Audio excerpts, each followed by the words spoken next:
Hey, good Tuesday morning, everybody. Happy Veterans Day out there. And from one veteran to any other veterans who may come across this broadcast for today, happy Veterans Day. And thank you for your service.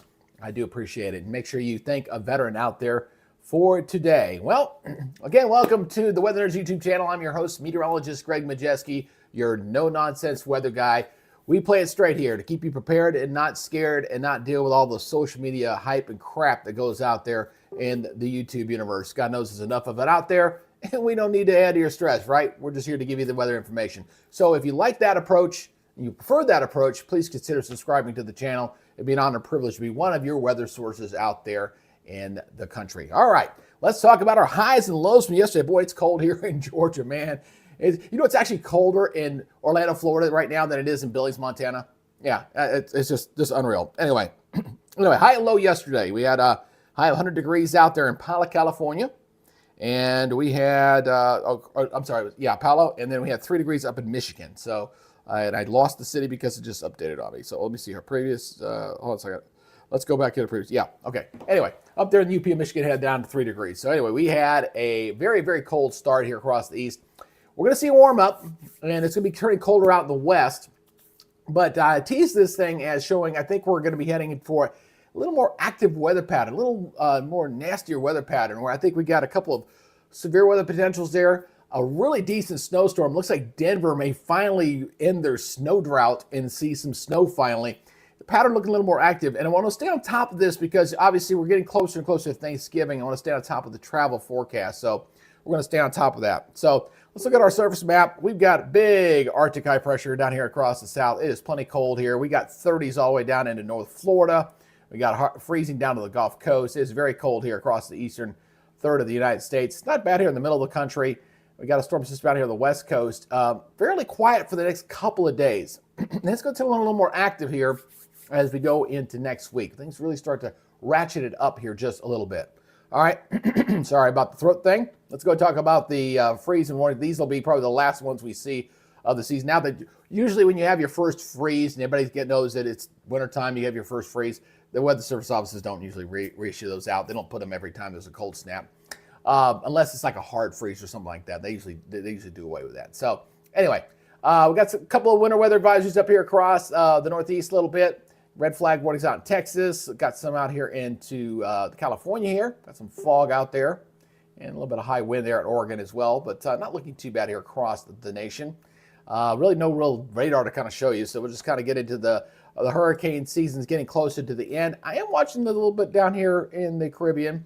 Nothing imminent, maybe something down in here to watch, but nothing on the front door. Next 7 days are looking pretty quiet. 19 days to go, and we put the 2025 hurricane season to bed, and that'll be a good thing. Now, as far as thunderstorms are concerned, this is a couple of days ahead here to watch. This is day 2 outlook here. It's the west coast that's going to have a little bit of issues. So we got a little bit of thunderstorms here from southern Oregon heading down into San Francisco, San Jose, Salinas, all up in there. That's your day 1. And then day 2 is kind of the same area here as that next a little storm system coming in off the Pacific, Oregon, again down toward California. Some decent rains will be falling there as well. Now, beyond that, nothing else to show you there. In fact, as we go ahead and take a dive look here at the model data here, it's going to be a lot of stuff going on out in the west coast, a little bit clearing on the east coast, but really not that bad here across a big portion of the country. So we're going to get to catch our collective breaths, shall we say. But, like I said, going into next week, things are going to kind of get a little more active. So as far as you're looking at your active weather here, we got some snows across the northeast. You're seeing that. Got this another weak system dropping down here, dropping some snows up there. We got a west coast system coming in here for your Wednesdays, looking at the rains and heavy rains here across Oregon, coming down into California. Some pretty good rains coming in there as well. Not so much in the way of snow on this one because the heights are pretty high. So again, snows here across the Great Lakes into the northeast with a nice little cold shot there. But a lot of the country here going to Thursday is looking pretty quiet. Okay, most of the country pretty quiet. So here we go with our temperatures here. We're going to say goodbye to the cold frigid air. We're going to get a bit of a break here from this. So I'm going to let this loop on through, and then I'm going to go ahead and stop it here, just kind of highlight a couple things. All right, so we're looking at things kind of chilly here for this afternoon in the east. So yeah, they're looking at 4 o'clock here. Pretty cold here. You got 40s and 50s all the way down into Florida. Nice warm up here in the middle of the country, though. We got 60s, 70s in Colorado, 60s in Nebraska, 70s across Texas. So here's our cold air. We got below freezing temperatures holding on here this afternoon across the Northeast, portions of the Appalachian Mountains as well. And then the lows tonight, not going to be as bad here across the East, folks. Okay, so not as bad as you start your day forward tomorrow. Not as much blue here across the South. Still some 30s around, but not as bad.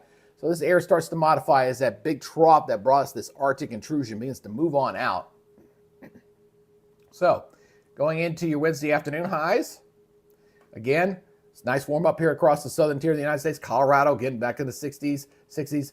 Only really kind of below normal temperatures, really kind of holding across the Northeast. A lot of the country looking at above normal temperatures here as we go later into the week.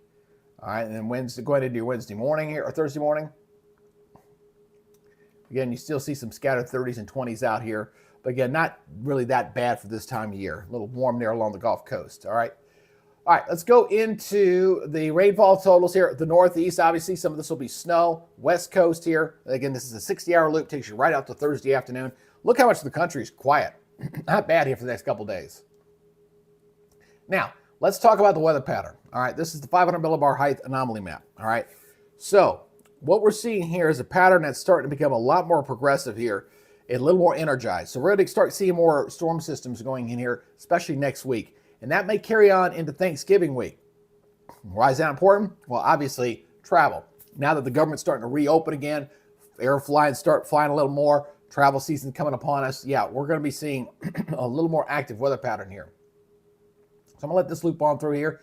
We'll stop it right here at the beginning. Say goodbye to this Arctic area. It kicks on out of here, and then we see a nice warm up there. Look at that. Wow. As we just saw there, kind of going into our Friday, got a nice little ridge here across the area. So we got high pressure here. Above normal temperatures in the middle of the country, a little cold across the Northeast. This storm system here, we are tracking it, maybe bringing some severe weather for the weekend. I think that gets pushed into Monday now. Slowed down just a bit. So this kicks on in. So it comes out of the southwest kind of late in the day on Sunday, coming into Texas there, and it's weakening as it does so. Sunday, Monday looks like, I thought maybe Saturday, Monday, but now it looks like a little bit later. So this kicks on out. And then look at this big trough out in the west here going into Wednesday of next week. So we got you're obviously going to see a cool down here in the west, below normal here. And we're going to see ridging here, warmer here across the southeast, obviously with a big ridge here across the southeast going into the middle of next week. And then this thing begins to move off toward the east. So that will need to be watched. That's set up here. It's got a little bit of a tilt here. That could be a severe weather event to watch toward the end of next week. Not saying it's going to happen. It's still a little bit beyond the 10-day here. It's just on the edge here. But something to watch for next week. So this pulls on out. Then we get this big gump of cold air coming down here toward going into Thanksgiving week. This is Tuesday, right before Thanksgiving. So, again, a lot more active out there. Now, look at its 10-day loop here. I'm so sorry. I'm going to have to get my soda here. I apologize. A little frog in the throat won't go away. All right, so here we go. We got the storm system on the west coast. Here comes that system pulling out of Texas here. Let me slow that down here for you. We're going to look at the other model here in a second, but I want to look at this one here. So taking this back. So this is going into Sunday night, Monday. So you see the thunderstorms there across Oklahoma and Texas. Possibility there to watch. This pushes off toward the east, brings some rains to the southeast.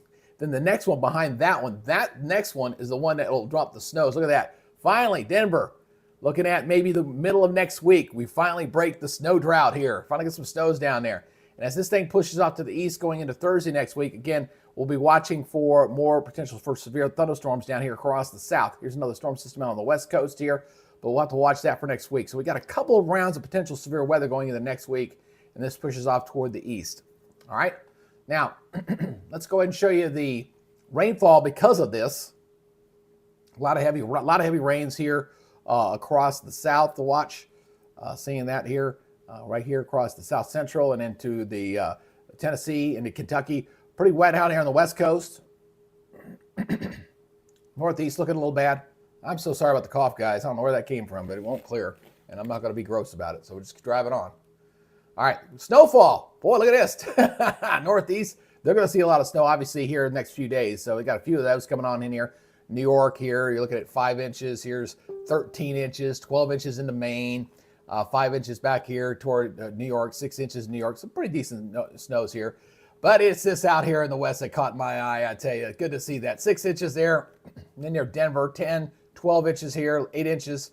So finally getting some snows here in Colorado. And it's a pretty decent coverage out here. We haven't had a lot of snow here recently out here in the west. Looks like things starting to turn around a little bit. As it gets a little colder, bringing a little more snow out there to the western U.S. here over the next 10 days. Again, this is a 10-day look. I don't like going beyond 10 days on this, all right? Now, temperature-wise, let's watch this. Very warm here on Friday. We saw how warm that ridge is in the middle of the country. Look at all that. You see that green go bye-bye this time of year, and you know you're seeing some warmer temperatures. And then going through the weekend, look at this, 70s into Kansas, 70s into Iowa. Areas that were dealing with lake effect snows and had a foot of it near Chicago, they were back in the mid-60s. Man, big change there. Then a cold front's going to move to the south here on Sunday. This is moving to east, but still pretty warm across the south. And then I'm going to take this out further because something really caught my eye here in the long range I want to show you here. Look at the blue starting to increase out to the west here, going toward the middle of next week. So warm in the east, colder out in the west. And look what happens here when I go into one of these days. I'm going to show it to you. It's going to show it here right toward the end. Look at all that blue just continues to sit there out in the west, but it gets really cold. Oh yeah, you start seeing those purple. That is start getting into your sub-freezing, sub-zero temperatures. So things start to get cold here. This is going into Thanksgiving week. Looking pretty cold. There is Tuesday morning before Thanksgiving. Check that out. Oh, that is some cold air. So, but the whole country kind of cools off here going into Thanksgiving week. So we'll see how the models go tomorrow to see if that is a trend or not, because the Climate Center will not make a change there until that happens. So kind of looking at a more fine deal look here again at this. Let me switch over to this mode here. So again, we're saying goodbye to the big storm in the east that pulls on out. We're going to watch that system on the west coast. Here's this one right here. This is going into Sunday, Monday. It's that one right there for potential active severe weather on that one. Doesn't look too robust though. This kind of spins on up. So again, going into Sunday night, Monday across Texas and into Oklahoma in the next week. This kicks on out. Then the next system pulls on in. That's going into Wednesday next week. Here's our snowstorm for Colorado. Denver finally gets some snow, ends their snow drought. If that holds true, we'll see. It's still a ways off. And then we'll have to watch this system here across the south going into Friday next week. This could be potential severe weather here as well as that moves off toward the east. So we got two systems next week for potential severe weather. We got one that's going to dump a pretty good snowstorm here. And then as we go ahead and take this out, again, I'm going to take this all the way out only because I want to see what the trends are looking toward the week of Thanksgiving. All right. And what I'm seeing here is a big cool down here. Check this out as I take this all the way in. Here's the 540 freezing line coming all the way south. Big part of the country here. Seeing a little snows up in here, or a little rain here across the east coast. So we'll see if this trend holds true. Right now, Climate Center keeps us warm, but I'm going to show you that here right here. Let me reset this. My apologies for not resetting this. All right, there we go. So again, looking out here from the 16th through the 20th, above normal here in the east, cooler out in the west. Obviously, that's why we see more snows out there, right? That's what makes sense. 8 through 14, keeping it cold right now from the 18th to the 24th. All right, 24th is going into that Monday. Does it turn colder that Thanksgiving week? We'll see. To me, it makes sense that this will start the pattern would shift that way, that far out, a couple of weeks out. Makes sense. And I was looking at the long range, looking at December. December may be pretty active too. So here's your precipitation. This is good news here. We've been dealing with drought conditions across a big portion of the southern tier of the United States, and seeing that light up more green is a good thing. So we'll definitely take that. And that continues right in from days 8 through 14 to the 18th to the 24th. So some good news for those folks who are needing some rain. Maybe the lakes and reservoirs getting a little low. Get some rain pattern back in here. That's some good news there. So it's looking like the November is going to get a little more active, a little more nasty, I think, a little more snow, a little more chance for some thunderstorms. Again, we're getting in that second severe weather season we got to watch for here. So again, right now I'm tracking potential ones Sunday night, Monday for next week, and then toward the end of next week. So those two of them. Again, it's still beyond the 7-day window, or at least the one's inside the 7 days, but the other one's a little bit further out. So timing on it could change a little bit. We'll watch it very closely. So good morning, guys. Who we got out there? We got DJ, we got Edith, we got Mick out there. Mick made it to the live broadcast. How you doing, Mick? Good to see you this morning. Anyway, that is y'all's update for today. I appreciate you guys. You don't know how much I do. And again, we've just ran out the last day of our ad buy. We're kind of pushing our numbers up there a little bit. And I think I got enough money coming in. I think I might be able to do another $100 buy there. Hopefully we'll get some new people to come on board here and watch our daily product for you. All right. Anyway, that is y'all's update. You guys take it easy. We'll see you tomorrow. Have a happy Veterans Day. And again, thank you to my fellow veterans out there for serving your country. You guys take it easy, and we'll talk.